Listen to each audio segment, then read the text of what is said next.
Boa noite. O Primeiro-Ministro diz que quem defende uma reestruturação da dívida está a colocar em risco o regresso de Portugal aos mercados. Pedro Passos Coelho acusa de irrealismo os 70 notáveis que assinaram um manifesto que reclama precisamente uma reestruturação dessa dívida externa. Um documento subscrito por personalidades politicamente tão diferentes como Francisco Louçã ou Manuela Ferreira Leite.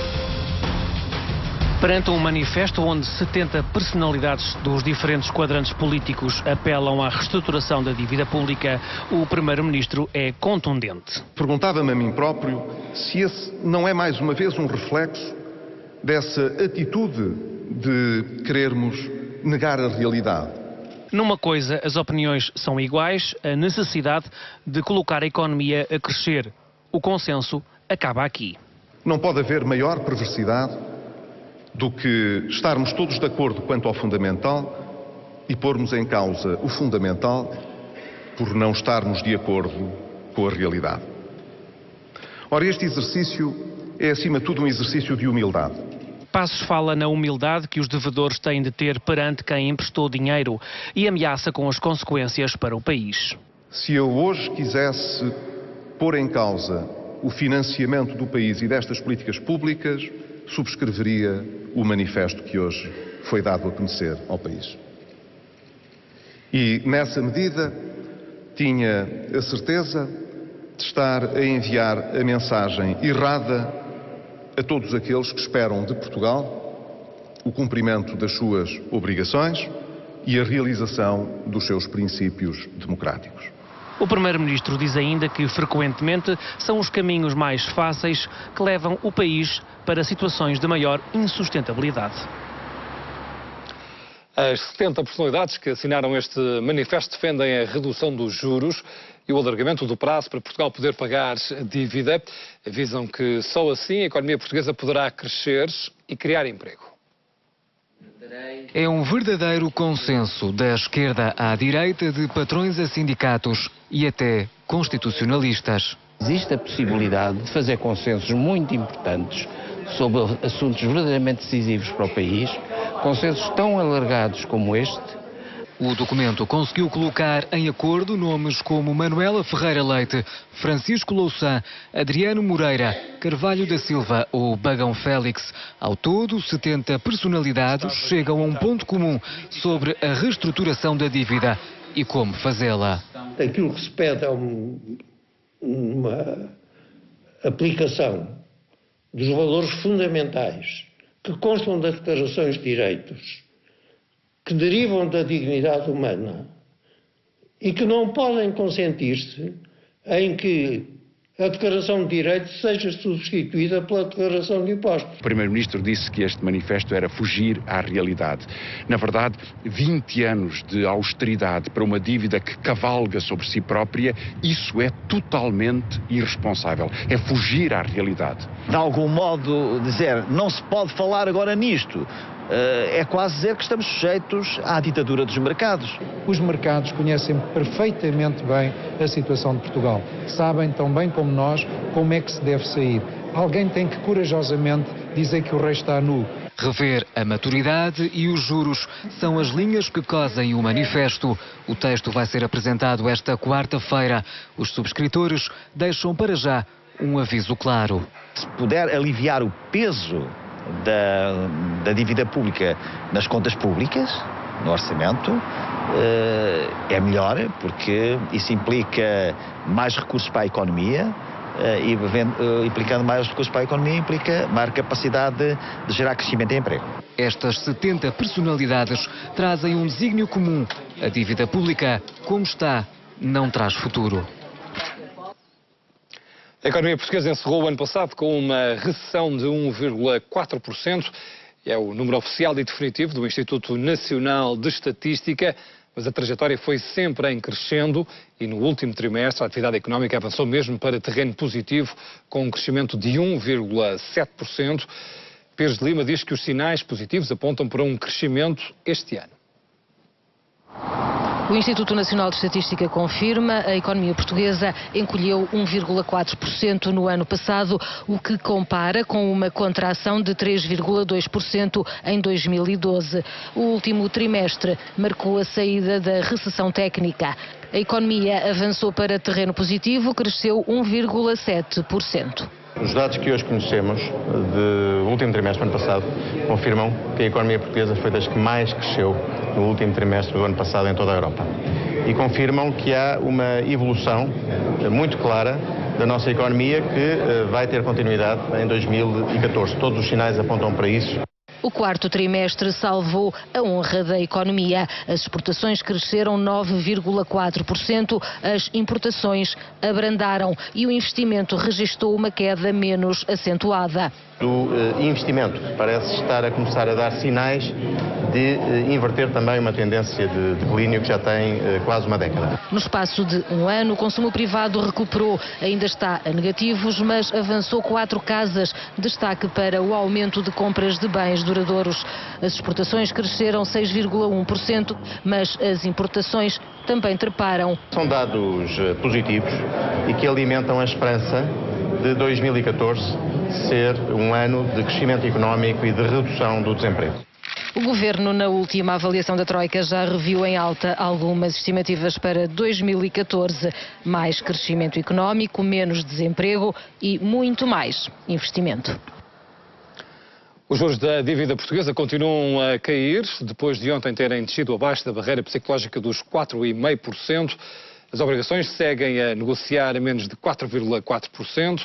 As taxas de juros a 10 anos, a taxa de referência no mercado, está a recuar para valores de abril de 2010. Nas obrigações a 5 anos, os juros estão perto dos 3,4%. São mínimos de maio de 2010. Ora, há alguns meses a oposição criticou duramente o Ministro dos Negócios Estrangeiros quando Rui Machete disse que o regresso de Portugal aos mercados só seria possível com juros abaixo dos 4,5%. E até o próprio Governo se apressou a corrigir as afirmações do Ministro. Certo é que 4 meses depois, o mínimo Machete foi já conseguido.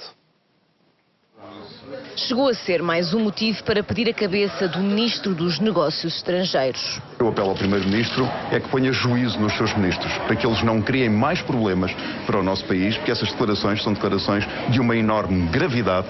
Efetivamente, o Governo tem em cima da mesa um segundo programa de resgate. Ou o Primeiro-Ministro reconhece que o Ministro Rui Machete falou do que não sabia e foi irresponsável, ou então o Governo já está a preparar um segundo resgate. E até o próprio Governo desconfiou dos poderes de adivinhação de Rui Machete. Não há números mágicos nesta matéria. Esse programa tem uma data marcada para finalizar, não uma determinada taxa. Mas a taxa Machete acabou mesmo por chegar mais depressa do que previa o relógio do vice-primeiro-ministro. As obrigações de 10 anos do Estado poderem estar, digamos, entre os 4,5% ou abaixo dos 4,5%, isso permite-nos financiar as necessidades do déficit em termos que não comprometem o futuro. Porque se estivesse acima, não é possível. Declarações que deixaram empresários e economistas com os nervos em franja. É uma declaração uma vez mais inoportuna, porque se há coisas que os mercados exigem é moderação e é bom senso. E os únicos que não reagiram foram mesmo os mercados. No dia seguinte às declarações de Machete, as taxas de juros aliviaram para os 5,9%. 4 meses depois, estão abaixo dos 4,4%. Gabinete de crise com o editor de Economia, Vasco Rosendo. Vasco, boa noite. Com este nível de juros, a dívida portuguesa é sustentável? Boa noite. Antes de mais, deixa-me dizer-te que 4,5% é o valor médio dos juros pagos entre 2003 e 2011. Depois de 2011, o nível médio de juros baixou por causa dos empréstimos da Troika. Mas vamos ver as projeções do FMI para o comportamento do rácio da dívida pública nos próximos anos. Vê-se que o rácio atingiu o máximo em 2013, 129%, depois vai descendo ligeiramente. Este cálculo feito pelo FMI depois foi também utilizado pelo Presidente da República para chegar ao nível de 60% imposto pelos tratados europeus em 2035, é feito com base numa taxa de juros que ronda os 4%, 3,8%, 3,9%. E, portanto, nesse aspecto, é de facto possível conseguirmos uma redução, mesmo que muito ligeira em termos anuais, do rácio da dívida pública. Portanto, só para sistematizar, 6 anos para chegarmos a 115% do PIB.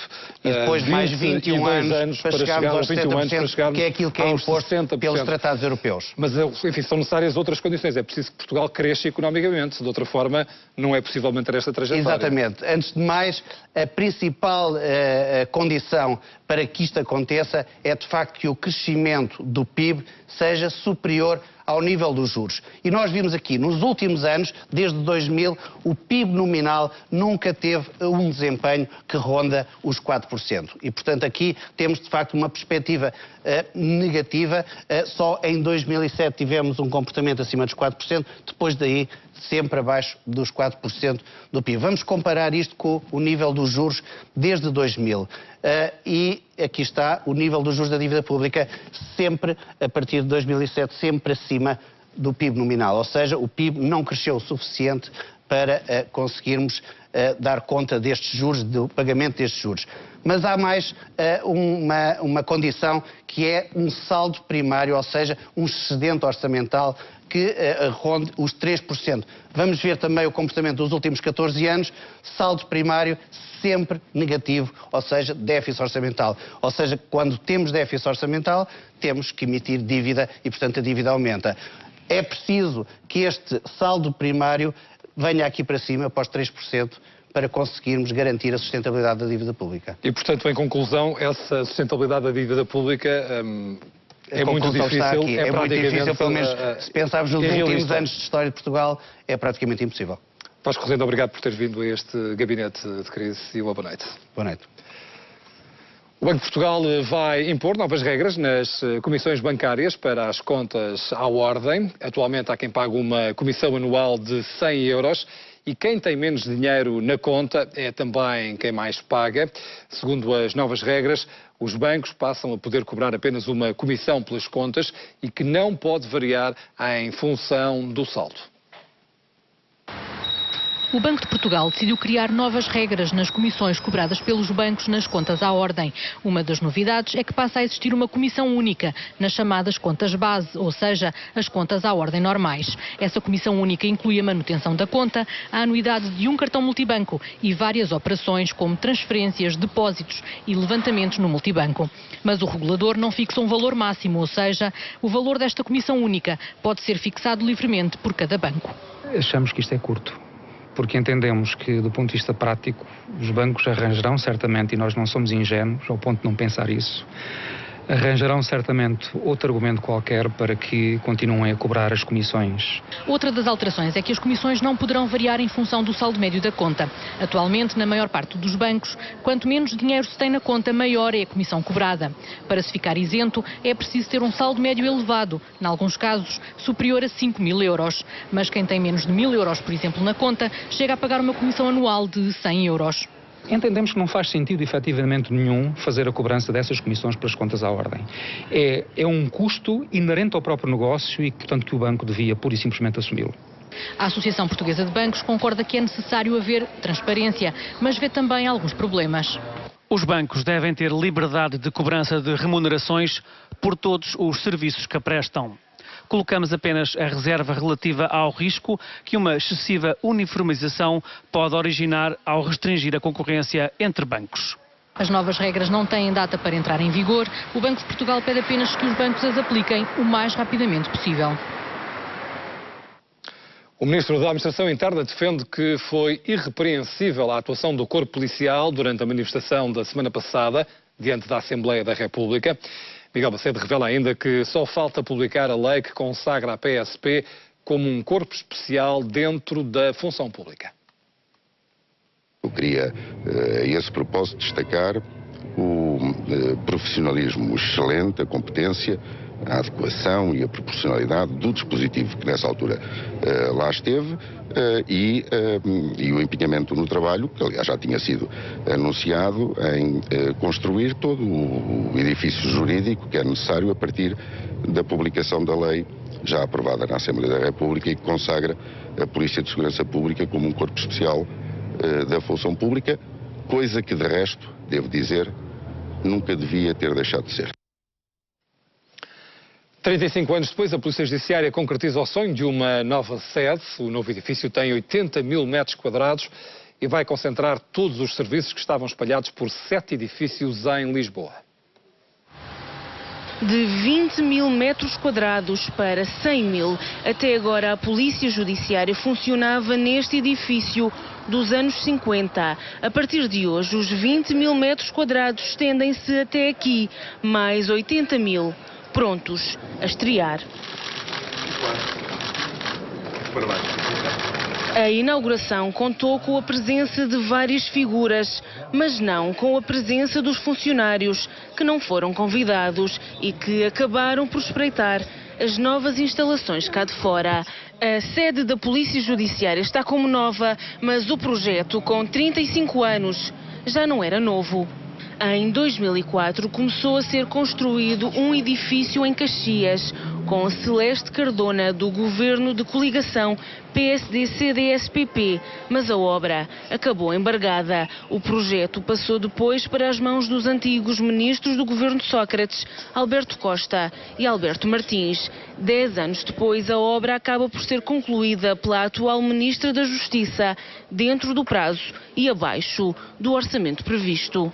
O orçamento contratualizado, de cerca de 105,5 milhões de euros, foi por nós renegociado para cerca de 87 milhões de euros, resultando numa poupança para o Estado de quase 18 milhões de euros.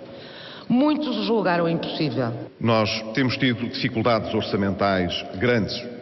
Isso não nos impediu de realizar este projeto, que é importante. Mas, objetivamente, para que este tivesse sido realizado, houve outros que não puderam ter lugar. A vida é feita de escolhas. Não podemos ter tudo.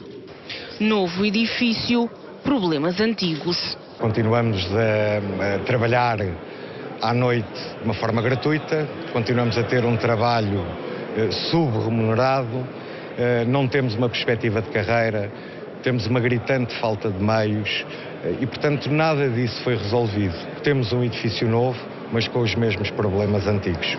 Nós renovamos, nos últimos 4 anos, mais de 1/3 do parque informático e também 1/3 do parque automóvel. Obviamente que gostaríamos de ter mais, melhor, e estamos a trabalhar para isso.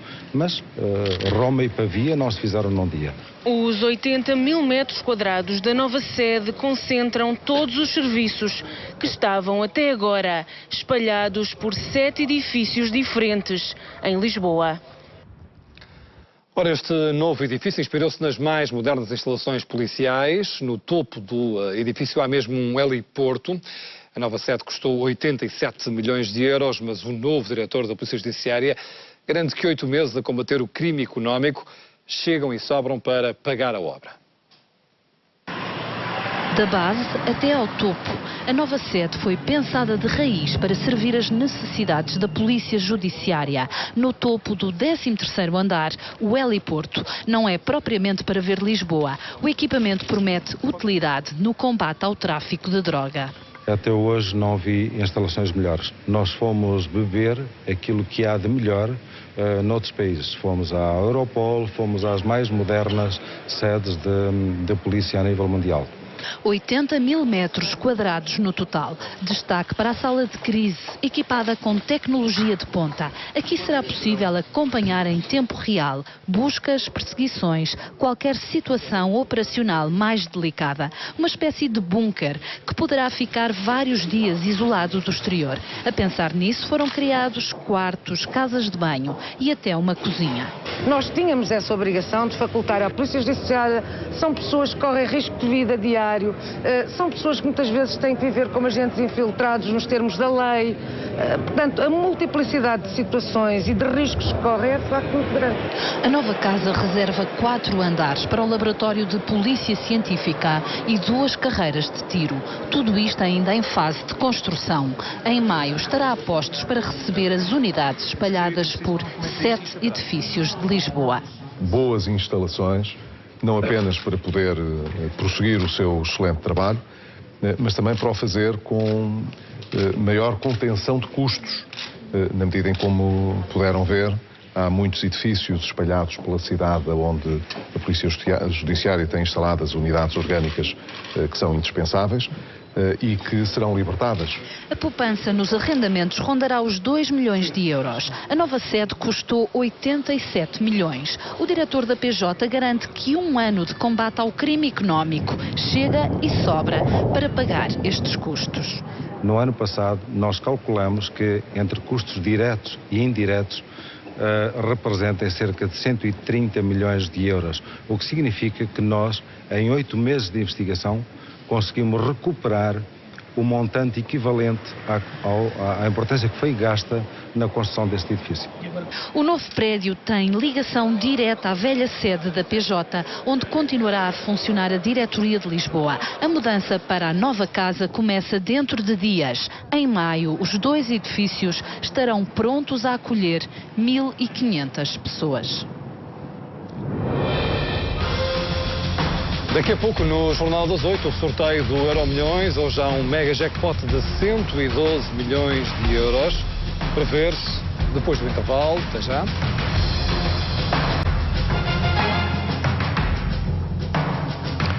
O Jornal das 8 de regresso terminou em confusão, aquela que foi considerada a maior manifestação dos últimos 30 anos de ferroviários no entroncamento. Depois de terem percorrido as ruas da cidade durante mais de 1 hora, os manifestantes concentraram-se na estação. Um comboio rápido foi forçado a passar em marcha lenta. Poucos minutos depois das 13 horas, os trabalhadores informados da EMF, empresa de manutenção ferroviária, desceram à linha para bloquear a passagem do Intercidades. Seguiram-se empurrões entre polícia e manifestantes. Arménio Carlos acusa o governo de não garantir a renovação das frotas, tanto no caso dos comboios como do metropolitano. Estes trabalhadores estão hoje na rua a exigir respeito pelos seus direitos, mas estão a exigir ainda uma outra coisa, que é a aposta no investimento na construção do material ferroviário. Brevemente, dentro de poucos anos, a frota quer da CP, quer do Metropolitano de Lisboa ou do Metropolitano do Porto, terão que ser renovadas. Ora, não havendo uma empresa que construa material ferroviário circulante em Portugal, isto quer dizer que essas carruagens terão que ser construídas no exterior. Isso é o mesmo que dizer que estamos a desperdiçar riqueza. O Ministro da Defesa acusa o anterior governo de não ter concluído um plano de reestruturação dos estaleiros navais de Viana do Castelo em 2005. Um plano que serviria como justificação para as ajudas que o Estado deu à empresa e que foram depois consideradas ilegais pela Comissão Europeia. O Executivo diz que foi por causa disso que teve de subconcessionar estes estaleiros. É o primeiro a ser ouvido na comissão de inquérito, que começa por olhar para um dos últimos capítulos da vida dos estaleiros de Viana. A subconcessão surge na sequência de ajudas ilegais do Estado à empresa e que Aguiar Branco diz que o problema podia ter sido evitado pelo anterior governo. Pergunta-me, Sr. Deputado, se em 2005 houve um processo de reestruturação da empresa. Que efetivamente houve esse projeto ou esse plano de reestruturação, mas que não foi concluído. Ou seja, era uma matéria que poderia, concluído, teoricamente, poder justificar as ajudas que tinham sido concedidas, mas não foi concluído. Com o problema das ajudas ilegais nas mãos, o Governo optou por subconcessionar os estaleiros, mas o processo da Comissão Europeia ainda não está concluído e não há uma condenação que pode implicar o pagamento de 181 milhões de euros ao Estado. Ainda não há uma decisão concreta tomada pela DGCOM, mas isso é facto público e notório. Nada pode ser dito após aquela notificação que impeça a condenação que nela está. Para a oposição haveria outro desfecho caso o Governo tivesse recorrido a uma exceção que passa por associar a atividade dos estaleiros à estratégia de defesa nacional. O Ministro rejeita o argumento. Pela própria natureza das construções que lá foram feitas, não era possível explicar que aqueles estaleiros tinham sido utilizados sobretudo para construções de natureza de defesa. E devo dizer que a percentagem das construções militares relativamente ao total de todas as atividades do estaleiro foram as seguintes: em 2010 21% e em 2011 9%. A Guer Branco falou ainda do Atlântida. Depois de ter sido rejeitado pelos Açores, o ferryboat está à venda a partir de quarta-feira e sem um preço base. E agora é tempo de Euromilhões. Boa noite. Nesta terça-feira excêntrica, o jackpot do Euromilhões atingiu um valor poucas vezes visto em concursos. 112 milhões de euros é um prémio verdadeiramente impressionante que pode ser seu com uma simples aposta. Não se esqueceu de apostar? Então assista agora ao sorteio número 20 e boa sorte.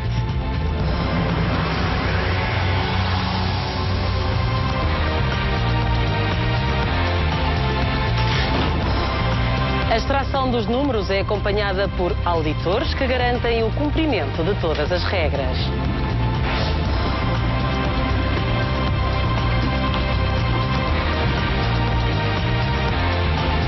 E o primeiro número é o 1.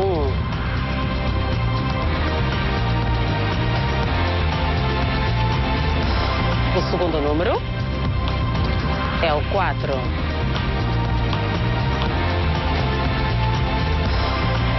O terceiro número é o 44.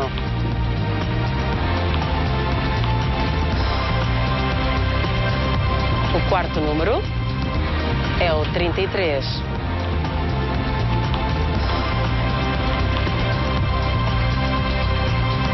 E o quinto número é o 23.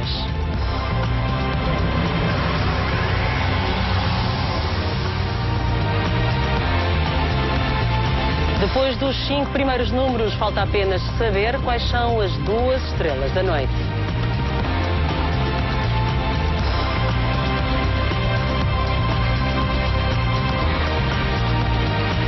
E a primeira estrela corresponde ao número 8.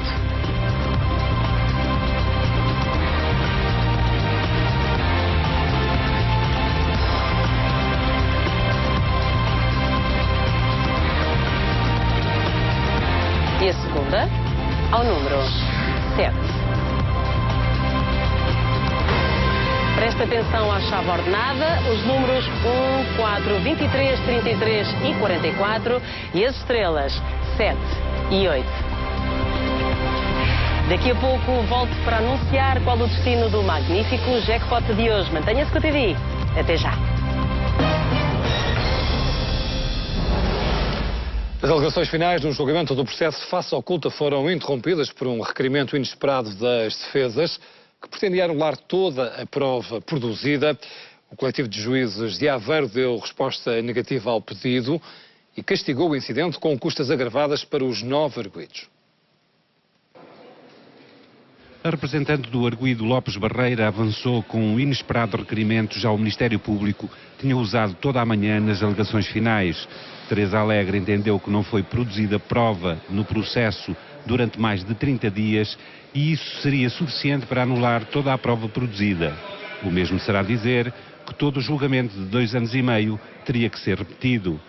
O juiz-presidente não lhe deu razão, nem aos outros 8 advogados de defesa que aderiram ao pedido e qualificou mesmo o requerimento como ocorrência estranha ao desenvolvimento do processo. Por isso, agravou as custas do incidente, fixando-as em cerca de 3.600 euros no total.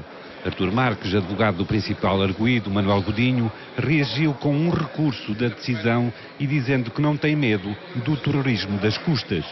Se nós estamos bloqueados pelo receio de que possamos vir a ser condenados em custas, quando fazemos um requerimento que consideramos bem ou mal, não interessa, mas que consideramos justo, razoável, equilibrado, enfim, isto não é forma de se atuar em julgamento e, portanto, os advogados não podem estar bloqueados nem limitados por este tipo de coisas, e eu não estou.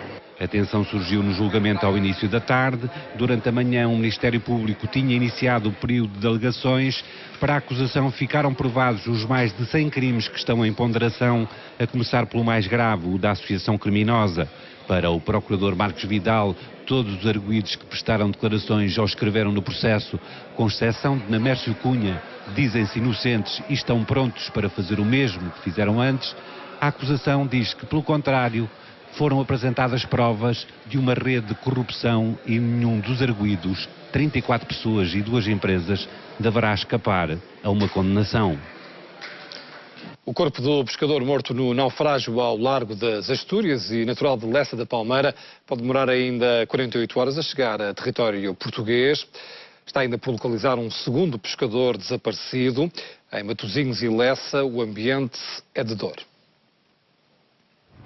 Foram retomadas esta manhã as buscas no Mar das Astúrias. Meios aéreos, embarcações de salvamento e 2 equipas de mergulhadores procuram exaustivamente ao longo da costa pelos 6 tripulantes que continuam desaparecidos nas águas espanholas. À distância, em Portugal e em outras águas, os pescadores de Matosinhos saíram hoje para mais um dia de trabalho no mar. Levavam ancorados a dor e a tristeza de uma tragédia que vitimou 2 velhos companheiros. Hoje sente-se que está um pouco monótono, as pessoas estão um bocado tristes, as pessoas estão sentadas à face da estrada precisamente por isso. É um bocadinho estar a pensar no que aconteceu. Psicologicamente é uma situação muito afetada. Sabendo esta situação, que faleceu 2 pescadores, ainda mais complicado se torna. Em Lessa da Palmeira, local de origem de Francisco Rodrigues, de 64 anos, resgatado das águas sem vida, familiares e amigos esperam num ambiente de dor a chegada do corpo a Portugal. Só estão à espera de velar o corpo e fazer o luto, não é? Claro, agora estão à espera das últimas coisas, que é o que é necessário, mais nada. Nós, pescadoras, temos 2 problemas. É quando é a morte e depois é o desaparecimento. Quando aparece, é muito ingrato, é muito difícil se portarem, mas conseguimos velar o corpo. Quando o corpo não aparece, é uma angústia. O corpo do pescador português continua em Avilés, em Espanha, e só depois de cumpridas todas as formalidades será transportado para Portugal. O processo pode demorar entre 24 a 48 horas. Quanto ao outro português que seguia a bordo do pesqueiro Santa Ana, Vítor Braga, natural de Matosinhos, continua desaparecido nas águas de Espanha. Cresce o mistério quanto ao desaparecimento do avião malaio com 239 pessoas a bordo. A imprensa chinesa avança que vários telemóveis das vítimas estão a dar sinal de chamada. Já a Interpol descarta a hipótese de atentado terrorista. Eram iranianos os passageiros que viajavam com passaportes europeus roubados. Um helicóptero vietnamita vasculha o mar do sul da China à entrada do Golfo da Tailândia.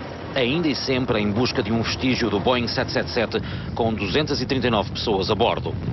Ao mesmo tempo, muito longe dali, é o próprio ministro malaio dos transportes que participa nas buscas, mas estas no lado oposto da península da Malásia, por cima das águas do Estreito de Malaca. Porquê 2 locais tão diferentes? A resposta óbvia é que não se sabe mesmo em que área caiu o avião da Malaysian Airlines. Mas a melhor aposta parece ser no Estreito de Malaca. E isto porque responsáveis da Força Aérea Malaia dizem agora que os radares militares detectaram o avião mais de 1 hora depois de ter perdido contacto com os controladores aéreos a meio caminho entre a Malásia e o Vietnã, no seu voo original para Pequim.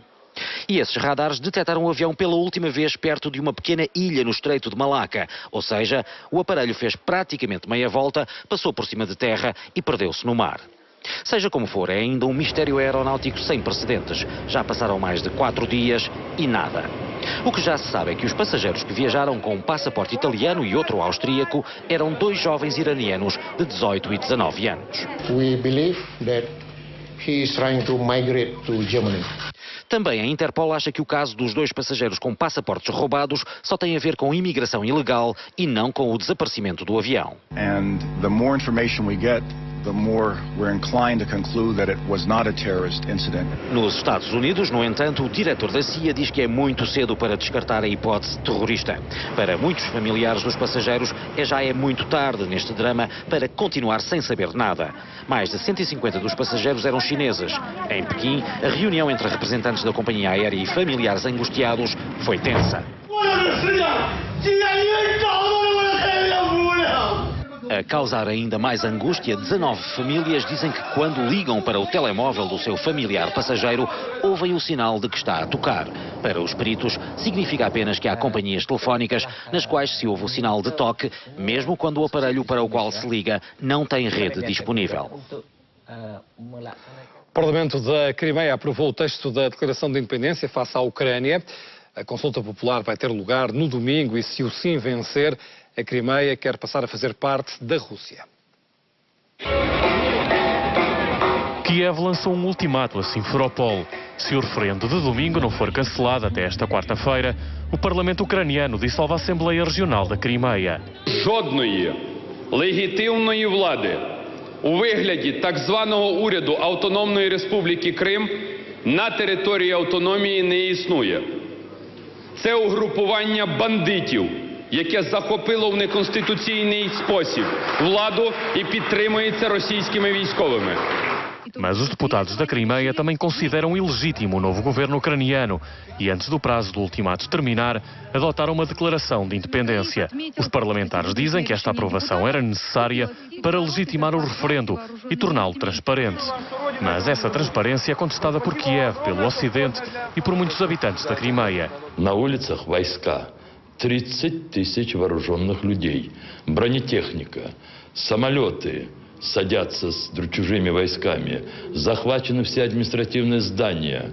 Estas acusações são também feitas pelo novo poder de Kiev, num dia em que o antigo decidiu reaparecer para provar que está vivo e bem de saúde. Desde Rostov, Viktor Yanukovych reafirmou que mesmo na Rússia continua a ser presidente legítimo da Ucrânia e acusou os opositores de serem responsáveis pela situação na Crimeia. Ваши действия привели к тому, что откалывается Крым, что даже под дулом автоматов население Юго-Востока требует уважения к себе e своим правам. Junto à fronteira da região, o clima é cada vez mais tenso. E como se a Praça da Independência em Kiev se estendesse até aqui, aqui estão homens fardados com uniformes da Berkut, a polícia especial acusada de matar dezenas de manifestantes na capital. Depois da deposição de Viktor Yanukovych, a unidade foi dissolvida. Mas nesta nova Ucrânia parece ter encontrado o território ideal para renascer. Espanha vive hoje um dia de luto e de homenagem pelas 191 vítimas mortais dos atentados bombistas do 11 de março de 2004. Um ataque preparado 3 anos antes, em resposta às ações policiais espanholas contra grupos terroristas. Os reis de Espanha presidiram a uma missa na Catedral da Almudena, em Madrid. Em Espanha chama-se o 11M. O 11M resume tudo. 11 de março de 2004, 13 bombas colocadas em 4 comboios, 191 mortos, mais de 1.800 feridos. Muertos, uno de los trenes, uno de los vagones. Nos lo han dicho nuestros compañeros con los que hemos hablado y los testigos que nos han ido relatando lo que veían completamente destrozados. Milhares de tragédias pessoais revelaram-se e misturaram-se com o susto de toda a nação.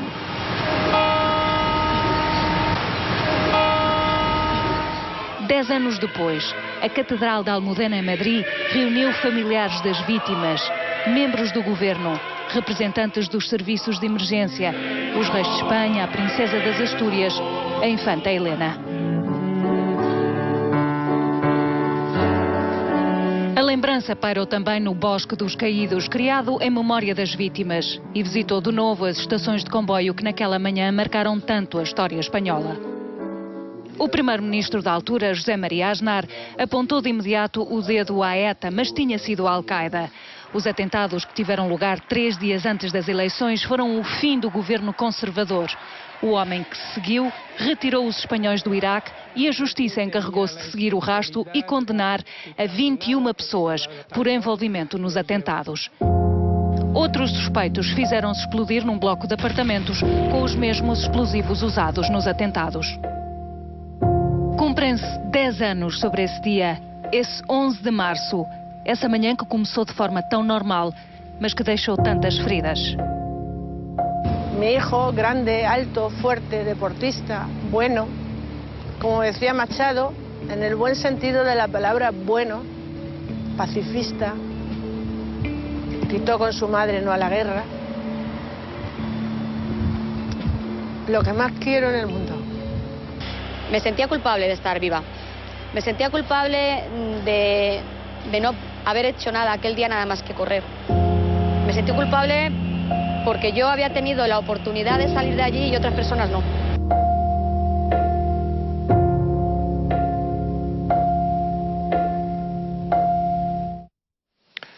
E há 3 anos, também neste dia, um forte sismo sacudiu o Japão. Um tsunami arrasou depois várias cidades costeiras e matou quase 20 mil pessoas. O desastre natural causou também um grave acidente nuclear na central de Fukushima.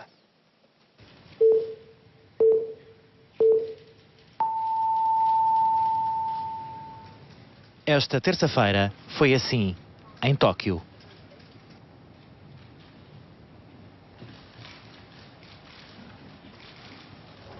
E também na TEPCO, a empresa da central de Fukushima. E em Namie, na prefeitura de Fukushima, agora uma cidade fantasma. Aqui o tsunami arrasou com a aldeia e ninguém teve tempo para procurar sobreviventes. É que a 5 km da central de Daiichi, quem aqui morava foi obrigado a fugir à radiação para nunca mais voltar. E ainda hoje se procuram vestígios de uma normalidade que pura e simplesmente acabou às 14 horas e 56 minutos de sexta-feira, 11 de março de 2011.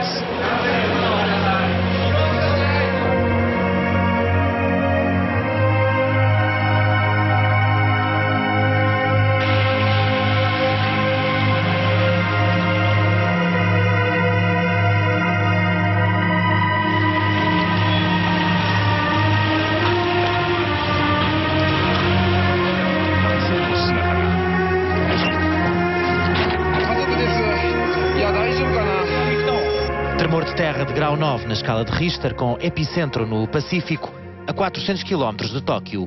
Seguiu-se o tsunami, com várias localidades costeiras varridas do mapa. E depois, o acidente nuclear. 19 mil mortos, 300 mil feridos, 45 mil edifícios pura e simplesmente desapareceram. 340 mil pessoas deslocadas, 122 mil milhões de dólares só em reconstrução. Na província de Miyagi, as ondas entraram até 10 quilómetros costa adentro. A central nuclear de Fukushima foi atingida pelo tsunami e no dia seguinte ao sismo, o sistema de refrigeração avariou e a pressão absoluta acabou por explodir, libertando vapores radioativos e provocando a ruptura de 3 dos 6 reatores, com os níveis de radioatividade a aumentar para 1000 vezes os valores normais.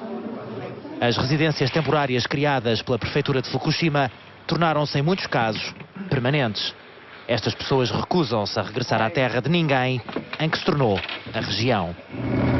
3 anos depois, o governo japonês voltou a proibir na semana passada a pesca nas costas de Fukushima. Os peixes destas águas ainda apresentam um nível de radiação acima do legal. Um militar da GNR foi suspenso por fazer um show de strip vestido com a farda de serviço numa discoteca de Oliveira de Azeméis. Para ver neste Jornal das 8, voltamos daqui a 30 segundos.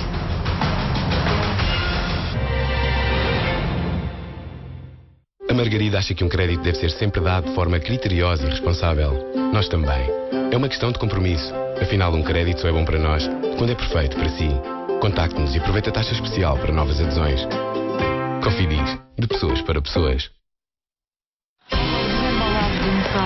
Oh, Ana, agora estou a ver a vida dos animais. Oh, querido, o que é aquilo? É uma zebra, é? Era, até lhe saltaram as listas.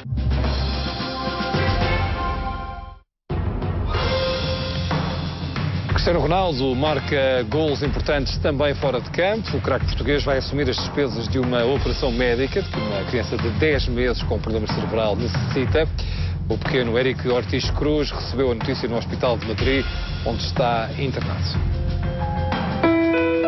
Éric Ortiz Cruz, aqui na imagem acompanhado pela mãe, tem apenas 10 meses de idade e sofre de displasia cortical, um problema cerebral que impede os neurónios de se desenvolverem normalmente e que pode causar à criança até 30 ataques epiléticos num só dia.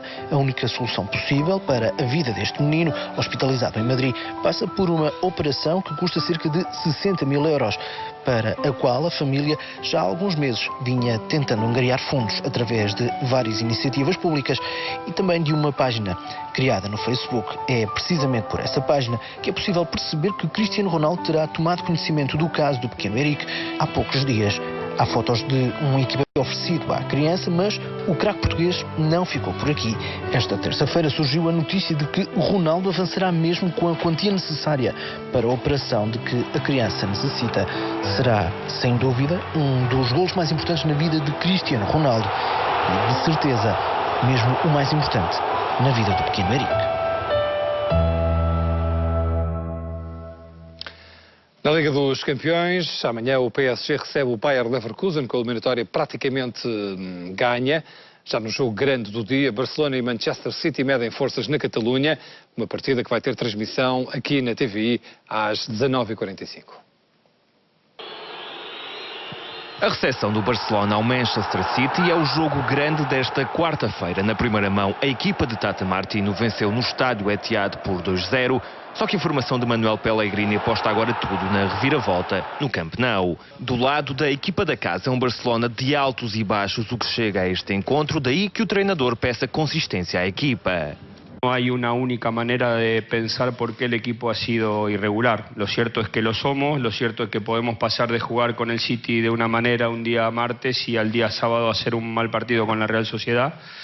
Y eso es lo que seguramente menos necesita el equipo y lo que más se reclamaba era regularidad en la parte final del año para poder tener las chances de pelear las diferentes competências. Um discurso partilhado por Mascherano que deixa ainda um aviso aos rivais. Esta campaña todavía, más allá de haber ganado un título de la Supercopa de España, estamos optando por los 3 todavía. Todavía no nos den por muertos. Do outro lado está um City a tentar recuperar a desvantagem e conseguir pela primeira vez a passagem aos quartos de final da Liga Milionária. No outro encontro desta quarta, eliminatória praticamente resolvida após a vitória do Paris Saint-Germain na Alemanha frente ao Leverkusen por 4-0. Em Paris, a formação de Ibrahimovic e companhia vai querer dar continuidade à boa campanha nesta edição da Liga dos Campeões e o sueco, com 10 golos marcados, vai querer certamente voltar a ultrapassar Ronaldo como o melhor marcador da competição. Olegário Benquerença vai apitar o Sporting Futebol Clube do Porto, o grande clássico do fim de semana. Vai ser a segunda vez esta época que o árbitro de Leiria vai estar presente num clássico entre a equipa leonina e os campeões nacionais. No final do ano passado, Olegário Benquerença arbitrou o Sporting Porto a contar para a fase de grupos da Taça da Liga. O jogo terminou num empate sem gols.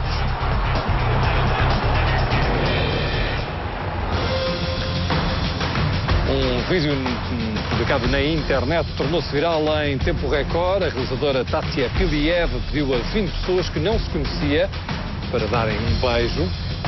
Para acompanhar daqui a pouco neste Jornal das 8. O Conselho Superior de Magistratura decidiu abrir um inquérito à prescrição de 9 contraordenações aplicadas a gestores do BCP. Um dos processos que prescreveu foi o de Jardim Gonçalves, condenado pelo Banco de Portugal ao pagamento de uma multa de 1 milhão de euros. Interrogada pelos jornalistas sobre a prescrição destes casos, a Ministra da Justiça fala numa aplicação da lei anterior às alterações feitas ao Código Penal. A Polícia Judiciária divulgou o relatório anual sobre a criminalidade a reter, o dado que o ano passado o abuso sexual de crianças aumentou 14%. O número que mais sobressai do relatório anual de criminalidade da Polícia Judiciária é o aumento de 14% do abuso sexual de crianças. Há uma incidência nas vítimas femininas e uma preponderância de arguidos masculinos. Este aumento pode não ser alheio ao ambiente de crise económica e social em que o país vive. Podemos pensar que as pessoas estão mais atentas hoje em dia, mais em cima da situação, com menos vergonha de reportarem as situações e, portanto, procurarem ajuda. Por outro lado, as taxas de desemprego aumentaram. Não sei se isso poderá ser uma causa, podemos também pensar nessa situação. Portanto, poderão ser muitos fatores, acho que não será um único, mas muitos fatores a contribuírem para este aumento. A maior parte das crianças sofreu os abusos no quadro das relações familiares ou de amizade. Continua a haver muito abuso que permanece no segredo das famílias, isso acho. E saltando até do abuso mais físico ao abuso psicológico. E esse é um abuso que é difícil de perceber e de quantificar. E esse abuso é um abuso que eu acho que no futuro devíamos ter em atenção, porque deixa marcas graves em toda a gente, em todas as pessoas que o sofrem.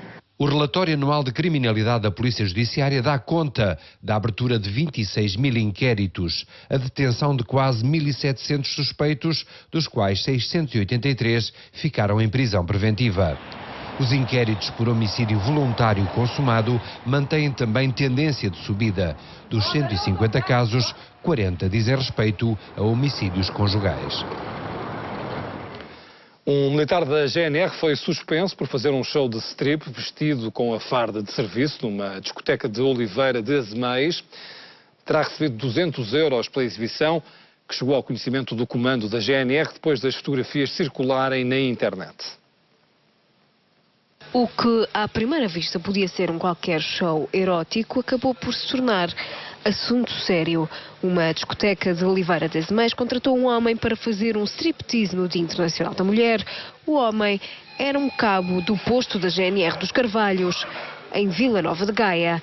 No espetáculo, o homem usou a farda da Guarda Nacional Republicana, bem como as algemas, o bastão e a Glock de 9mm, a arma de serviço. O caso ficou a saber-se através de fotografias publicadas na internet. Em comunicado, a GNR afirma que detectou nas redes sociais imagens de um indivíduo num estabelecimento de diversão noturna a usar fardamento e material utilizado por militares da instituição no serviço operacional. Mas acrescenta a Guarda Nacional Republicana que o militar foi imediatamente suspenso de funções, estando já a decorrer processo de averiguações para apuramento da responsabilidade disciplinar e a ser elaborada a correspondente participação às entidades judiciais. O caso já terá chegado ao Ministério Público, uma vez que os militares estão proibidos de usar símbolos oficiais em funções particulares. Recebem, aliás, um subsídio para comprar a farda, que não pode ser usada fora de serviço.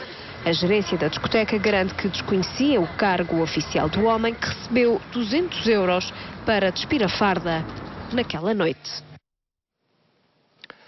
A GNR identificou quase 40 mil idosos a viverem sozinhos ou isolados em todo o país. São quase mais 6 mil do que no ano passado. Os distritos do interior estão em destaque. Do carro, desligas. Chegar perto não é tarefa fácil. Por vezes são quilómetros e quilómetros de terra batida, até ao monte em que habita um idoso com mais ou menos idade e que tem o isolamento e a solidão como companhia. A GNR tenta encurtar distâncias e vai ao encontro dos mais idosos. Boa tarde. Como é que está? Tudo bem? Como é que está hoje? Boa tarde, senhora. E à noite, muito isolados ou não? Vai sim, né? Já estão habituadas. Aos 80 anos, Conceição Lourdes vive no monte, longe das cidades. No passado, os montes próximos tinham gente, mas agora já não têm. Tem um monte lá além, é que também tem família. O resto já não há ninguém aqui? Não há ninguém aqui. E à noite tem medo, tem receio? Ainda não tive nada que tivesse medo, não é? A GNR identificou, através da Operação Censo Sénior 2014, cerca de 34 mil idosos a viverem sozinhos ou isolados. A dona Conceição é um desses casos. Vive só com o marido, no monte isolado. Gosto mais de morar no monte. Está mais à vontade, não é? Pois, está mais à vontade. Mas vamos à boleia da GNR, a aldeia mais próxima, São Brás do Restouro. Vamos ficar a conhecer um pouco da vida solitária do Sr. Claudino. Sempre viveu só. tem 77 anos. Em casa, não tem casa de banho, nem água. A minha reforma não pode dar para tudo, não é verdade? Também não ganho muito. Pagar luz, só que não paga é água. Água é que não tenho em casa ainda. E mais Este é mais um caso que faz parte do Census Sénior 2014. São mais de 5.800 idosos sós, em comparação com os dados de 2013.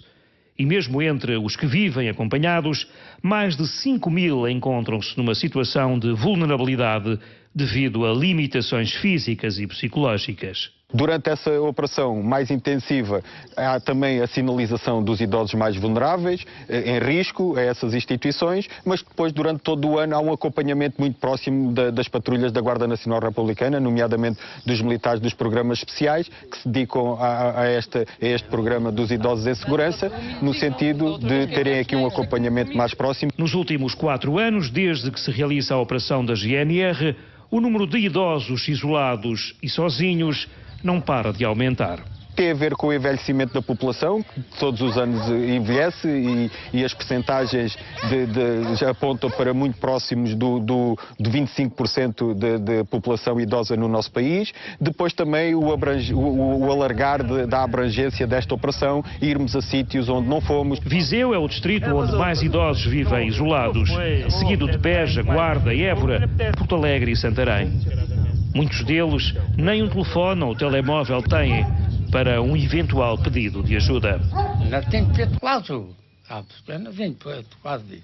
Não ter contacto com o mundo exterior, não ter um telefone, não ter um telemóvel, também prejudica de alguma forma o socorro a prestar a estas populações. Por isso a Guarda Nacional Republicana tem que diariamente fazer o contacto com estas populações. A Operação Census Sénior é uma campanha de segurança direcionada aos idosos que vivem sozinhos e isolados, tendo por principal objetivo atualizar o registro já existente e identificar novas situações. Ter um animal de estimação pode ajudar a desenvolver competências sociais. A conclusão é de um estudo de uma universidade norte-americana. Ora, quem investigou diz que crianças e jovens com animais de estimação tornam-se mais responsáveis, mais confiantes e sociáveis. Hey now, come on, let's go. The music's playing, I've got to move on, to go out, no more delaying, pack my... Marta e Maisie não passam um dia sem estes exercícios. A cumplicidade entre ambas é a prova de que o cão pode mesmo ser o melhor amigo do homem. Desde sempre acho que o cão é o melhor amigo do homem, não há outra explicação possível. Dá para fazer coisas espantosas com eles e a ligação que a gente cria com eles, fazendo as coisas que eles gostam e ajudando-os a perceber determinadas coisas, cria-se uma relação muito especial com eles. Uma relação especial que nasceu depois de muita insistência da Marta. Já tinha outra cadela em casa, mas as boas notas na escola premiaram-na com a cadela de raça Border Collie, que tanto queria. O meu pai não queria outro cão. Eu disse, pai, eu gostava de ter um Border Collie, não sei o quê, que é muito interessante, que dá para fazer coisas brutais com eles, que são considerados os cães mais inteligentes do mundo, a raça de cão mais inteligente do mundo. Então, arranjámos a Maisie. Foi a melhor coisa que arranjei. Segundo os especialistas, ter um animal de estimação pode mesmo ser o melhor para crianças e adolescentes. Ajuda a desenvolver competências sociais.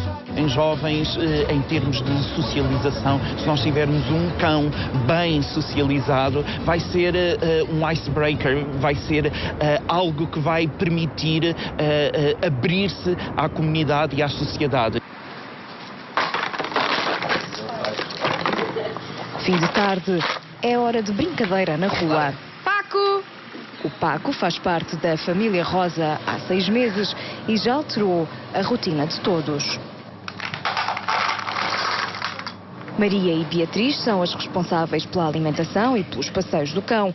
Afinal, são também elas as responsáveis por mais este elemento da família. Nós, no verão, tivemos a ideia porque tivemos com muitos boxers durante o verão, na praia. Fomos apontando aqui várias coisas. Como é que gostaríamos que fosse o nome do cão, a idade, a raça, a cor.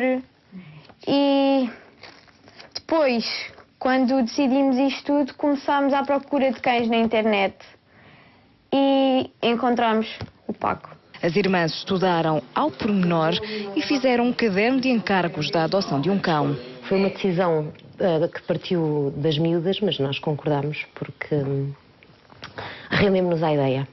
Estão rendidos ao Paco e aos benefícios que também ele traz à educação das filhas. Tanto uma como outra têm atividades desportivas e já começam a habituá-lo a ir correr com elas, o que é muito bom. Sentem-se acompanhadas e também é um estímulo, porque se fosse uma delas correr sozinha, certamente não iria. O Paco acaba por fazer compensar essa falha quando uma não está, quando não estão juntas. É um companheirão. É que um animal de estimação pode fazer muito mais do que companhia. No caso de crianças com déficit de atenção, com dificuldades de aprendizagem, é utilizado muitas vezes uma técnica de pedir à criança para explicar as coisas ao cão. O cão não vai julgar aquilo que a criança está a dizer e vai estar sempre contente, vai estar sempre a dizer que sim, a abanar a cauda e sempre com uma expressão que às crianças lhes transmite confiança. Os cientistas estão confiantes que ter animais em casa pode prevenir, por exemplo, as doenças respiratórias, mas não só. Nós sabemos, por vários estudos que já demonstraram também, que, por exemplo, idosos com hipertensão que têm um gato, o toque no pelo do gato vai ajudar a baixar a pressão arterial. Depois de tanta brincadeira, o ritmo cardíaco e a respiração da Maisie estão acelerados. Marta tem 17 anos, começou a treinar as cadelas quase por brincadeira. Já publicou vários vídeos destes treinos no YouTube e tem a certeza que é isto que quer fazer da vida. Descobri esta paixão quando entrei com a Luna para fazer agility. Não sei se conhecem o agility. Tive que começar em obediência primeiro e passei para a agility e desde aí é uma grande paixão minha. E depois arranjei esta para a minha companhia e para fazer agility, que é uma coisa que ela adora. Marta e Maisie fazem o que mais gostam. Ana, Nuno, Maria e Beatriz perderam espaço no sofá e ganharam mais um membro nas fotografias de família. O mês de fevereiro foi o mais chuvoso dos últimos 35 anos. O Instituto Português do Mar e da Atmosfera caracteriza o mês de fevereiro como chuvoso ou muito chuvoso em quase todo o território nacional. Só a região sudeste fugiu à forte precipitação, com um clima normal a seco. O valor médio de precipitação no segundo mês do ano foi 2 vezes superior ao normal. Também a temperatura sofreu alterações nos valores normais. A temperatura máxima do ar foi inferior ao normal, enquanto a temperatura mínima foi superior ao esperado. O Instituto destaca ainda a tempestade Stephanie, registada a 9 de fevereiro em Portugal continental, com rajadas de vento que ultrapassaram os 100 km por hora. O sonho de uma vida transformou-se em pesadelo para algumas famílias de Vila Nova da Telha, na Maia. Há casas em risco de ruir porque por baixo passam canais de água. Uma família foi mesmo forçada a abandonar o local. 12 anos depois, continuam à espera de uma decisão da Justiça. O que era o sonho de uma vida para Virgínia transformou-se em pesadelo. Há 12 anos mudou-se com o marido e os 2 filhos para uma vivenda em Vila Nova da Telha, na Maia, mas só lá viveu 6 meses. Um domingo de manhã de dezembro, acordou com uma cratera no pátio e a casa inundada. Rebenta uma conduta de água que passa por todas as casas que aqui estão por trás de mim. Portanto, não aguentou. Foi um ano de muita chuva, muita água. Chamou as autoridades, que imediatamente selaram a casa e mandaram a família sair. Em tribunal, conseguiram responsabilizar a Câmara da Maia, mas só receberam 9.000 euros por danos não patrimoniais. Quanto à responsabilidade pelos danos causados na habitação, ninguém assume culpas e o processo decorre ainda no tribunal. A família aguarda pelo desfecho judicial. Agora só estou à espera realmente da sentença, porque já tenho uma sentença desde 2010 e que estou à espera, como dizem na Câmara, serenamente pela sentença. O município aguarda serenamente pelo desenrolar da situação junto ao Tribunal e aguardará serenamente a decisão que o Tribunal vier a tomar, como é óbvio. 12 anos depois, Virgínia ainda não entra em casa. tem medo que desabe. O mesmo azar teve Helena Oliveira. Quando começou a construir a casa, o empreiteiro apercebeu-se da passagem de um coletor de água, mesmo por baixo do lote de terreno. Parou a obra e alertou a Câmara, que garantiu não haver qualquer impedimento para a construção da casa. Em 2008, uma cratera abriu-se no jardim e a cave ficou totalmente inundada. Até hoje, ando sempre com cartas para a Câmara, a solicitar que eles tomem as devidas precauções, que resolvam a situação o mais depressa possível. Tenho uma criança com 13 anos que já nasceu aqui. Não brinca aqui, não pode brincar aqui com ninguém. A situação piorou este inverno e a Proteção Civil aconselhou a família a sair de casa por falta de segurança. A Proteção Civil disse que eu tinha que sair daqui para fora, é que me alojavam numa pensão. Eu recusei-me, obviamente, isso está fora de questão. Eu não vou sair daqui e deixar as minhas coisas todas aqui em casa, porque tudo que eu tenho aqui é nosso, não foi oferta da Câmara. Portanto, eu não posso abandonar as minhas coisas assim. O licenciamento destes terrenos foi feito nos anos 90. Os cursos de água foram desviados, incluindo para o coletor que está agora por baixo da vivenda. A estrutura deveria passar na via pública e não sob os lotes destinados à construção de moradias. A Câmara da Maia deu luz verde a tudo, mas agora declina a responsabilidade. Aguardando pela decisão do Tribunal, os moradores continuam na esperança de um dia viverem em segurança.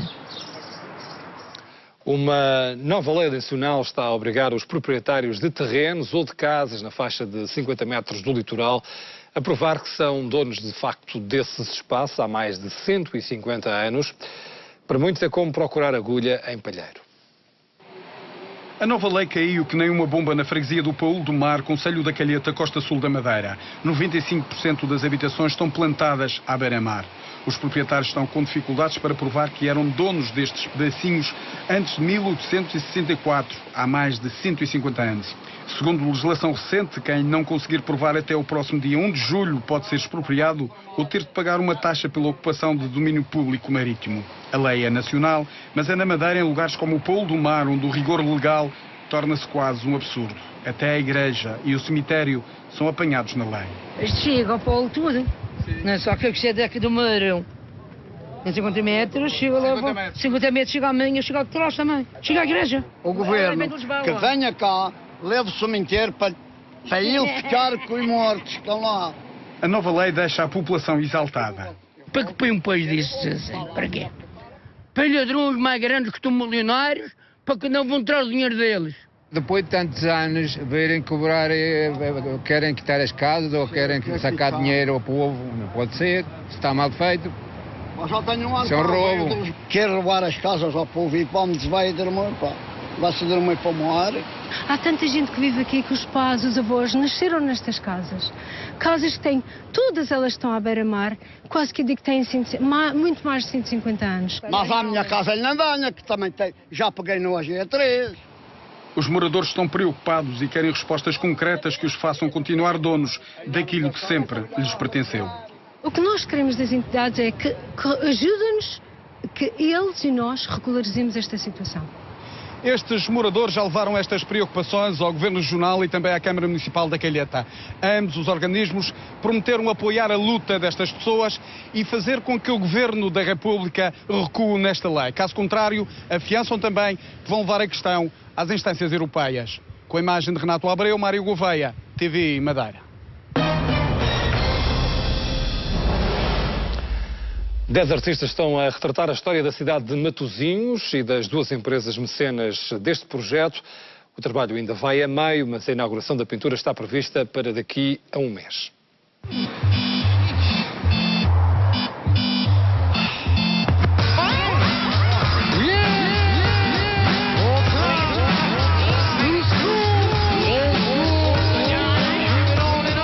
Cada artista tem o seu espaço e no seu espaço exprime com a sua linguagem artística a história de Matosinhos, dos pescadores, do mar, tudo que engloba o Mosteiro do Lessa, tudo que engloba esta cidade. Numa segunda fase vão retratar a história da Leonesa, que começou por ser numa indústria têxtil e agora é um espaço onde tudo acontece. E da Unicef vão retratar a evolução da história da cerveja.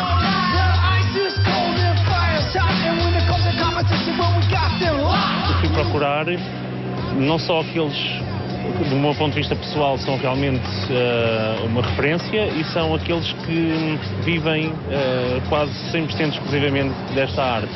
Portanto, também são aqueles que eu acabo por ir buscar, não é? Quase os profissionais. Basicamente é quase uma versão cómica, mais cómica da coisa, menos séria, porque depois temos trabalhos mais institucionais, mas é um pescador e, portanto, o peixe tem uma máscara de tubarão e ele está mais ou menos assustado. Portanto, é também para diversificar um bocadinho e tornar a coisa um bocadinho mais alegre. Uma lenda aqui da zona que fala sobre um romano, que era o Caio Carpo. Este romano entrou dentro da água de cavalo e desapareceu. Desapareceu por completo, deixaram de o ver e ele surge outra vez triunfante, cheio de vieiras agarrado ao corpo.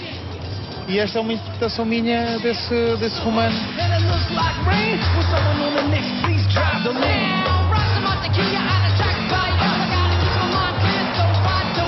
A primeira grande coletivo de street art que existe do país, não do norte, mas do país. E, portanto, com certeza terá um interesse muito grande, não só a nível nacional, como até internacional. Para além de darmos um novo rosto àquele que é o muro da nossa casa, que é uma rua com bastante passagem, estamos também a apoiar e a promover mais uma vez o setor das indústrias criativas em Portugal.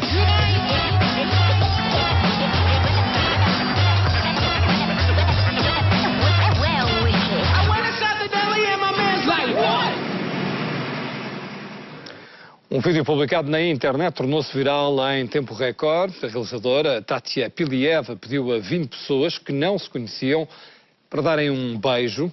O resultado é este.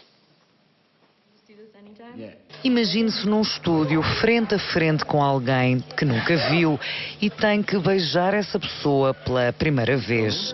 A ideia partiu da realizadora Tatia Pilieva e o resultado foi este. Can you turn off the lights?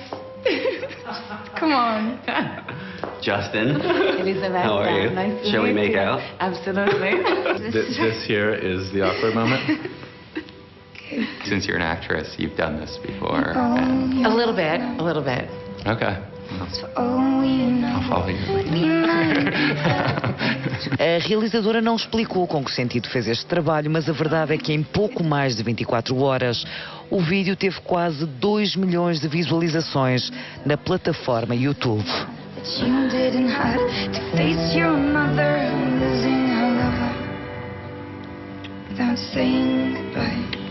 First Kiss, ou seja, o primeiro beijo, é o mais recente fenómeno das redes sociais. What's in your heart? But if you're not ready for love, how can you be ready? That was a good one. I'm sorry. Há 5 anos que Manuel Frujás luta contra um cancro, um testemunho de vida que decidiu agora passar para livro. Sem pretenciosismos, Manuel Frujás quer mostrar como é possível viver todos os dias com a doença sem deixar de lado a alegria. Um diagnóstico de cancro mudou a vida, mas não mudou o homem. Manuel Frujás, 50 anos, combate há 5 a doença sem baixar os braços. A experiência de luta ganha eco no papel. A mensagem é simples: nunca te distraias da vida. Tentar que as pessoas consigam não se deixar afogar pela doença todos os dias e se consigam esquecer dela de vez em quando e consigam ter um bocadinho de atenção à vida e às coisas boas todas que ela tem para nos dar. O exemplo chega de quem vive a doença, mas não deixa de viver a vida. Um testemunho sem pretensões, mas com algo na esperança. Todas as pessoas vivem a doença de maneira diferente. Acho que os resultados sobre aqueles que têm conseguido viver, desatormentados pela doença, têm tido resultados muito positivos. E a força de um homem não deixa indiferente quem o rodeia. O livro de Manel é muito inspirador, é uma forte lição de vida. A única certeza que nós temos quando nascemos é que um dia vamos morrer. E acho que o livro de Manel é uma lição de vida para todos nós. Manel é um grande comunicador, um grande homem e que tem uma força enormíssima que não pode ser descurada, antes pelo contrário. É tão bom ouvir ouvi-lo falar. Eu acho que ele pode ser uma ajuda tão grande para muitas pessoas que podem estar a passar por doença ou não, que estejam mais desanimados. Nós, quando olhamos para o Manel, pensamos, é assim que tem que ser. Temos que encarar a vida desta forma. Estou há 5 anos numa luta contra o cancro. Nunca deixei de viver. Nunca deixei de aproveitar o melhor que a vida me tem de dar. Provavelmente morrerei da doença. Mas o que nunca acontecerá é a doença matar-me. Acho que há imensa gente que é capaz de tocar os outros, que é a maior capacidade que o Manel tem, independentemente das opiniões que tem sobre alguns assuntos, independentemente da linguagem que usa, muitas vezes, como ele próprio reconhece, excessiva, mas isso é bom, porque isso nos retira a todos nós da nossa própria zona de conforto. Frontal e desassombrado, como já habituou quem o ouve, são assim também as palavras escritas pelas mãos de Manuel Forjás, porque nunca é demais lembrar, fica em livro. Nunca te distraias da vida.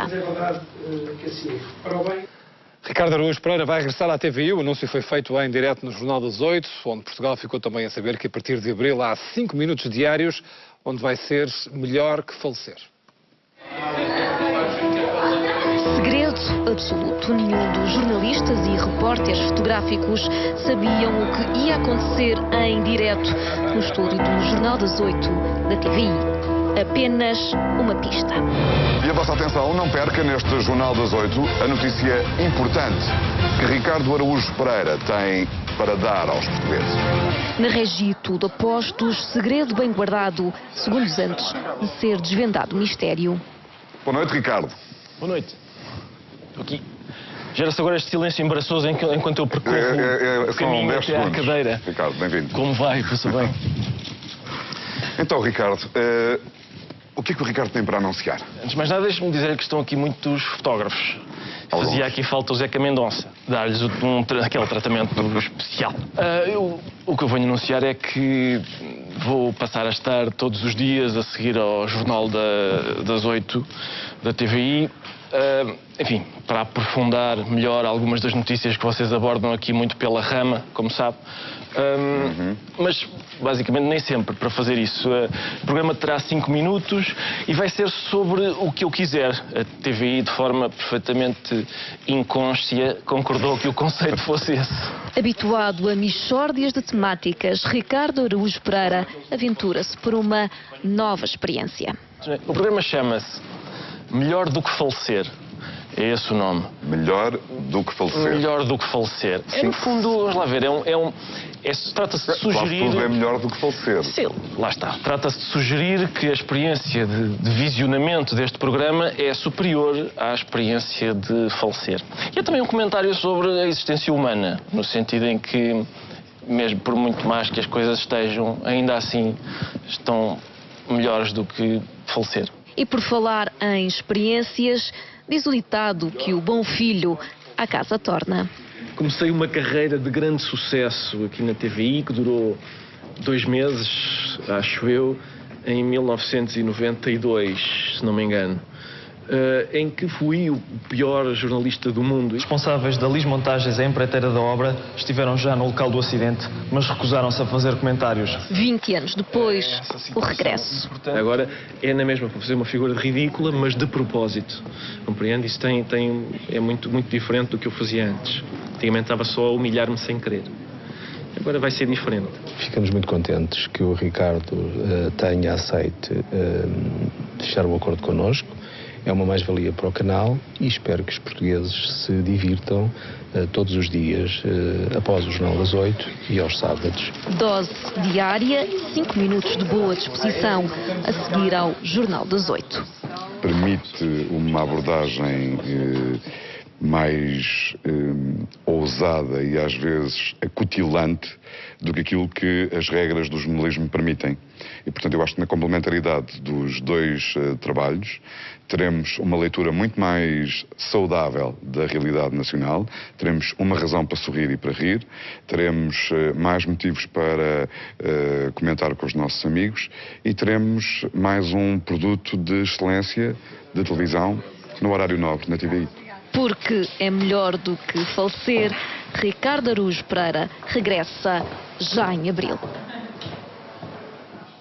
É nesta altura na TV 24 o programa da Liga dos Campeões com o resumo dos golos da jornada desta noite. Depois, a partir das 11h15, o Política Mesmo com o comentário de Augusto Santos Silva. E por fim, à meia-noite, o João Maia Abreu atualiza toda a informação. Na 25ª hora, tenha uma boa noite. Até amanhã.